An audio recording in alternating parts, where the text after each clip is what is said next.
হাজার বছর ধরে আমি পথ হাঁটিতেছি পৃথিবীর পথে, সিংহল সমুদ্র থেকে নিশীথের অন্ধকারে মালয় সাগরে। অনেক ঘুরেছি আমি বিম্বিসার অশোকের ধূসর জগতে।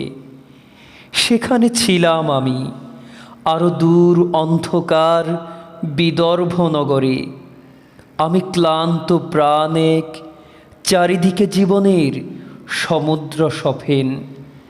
আমারে দুদণ্ড শান্তি দিয়েছিল নাটোরের বনলতা সেন। চুল তার কবেকার অন্ধকার বিদিশার নিশা, মুখ তার শ্রাবস্তির কারুকার্য। অতি দূর সমুদ্রের পর হাল ভেঙে যে নাবিক হারায়েছে দিশা। সবুজ ঘাসের দেশ যখন সে চোখে দেখে দারুচিনি দ্বীপের ভিতর, তেমনি দেখেছি তারেই অন্ধকারে। বলেছে সে এতদিন কোথায় ছিলেন। পাখির নীড়ের মতো চোখ তুলে নাটোরের বনলতা সেন।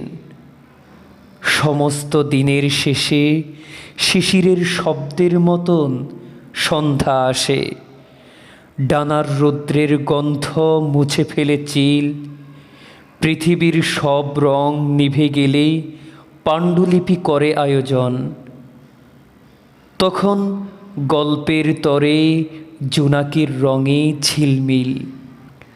সব পাখি ঘরে আসে, সব নদী ফুরায় এ জীবনের সব লেনদেন।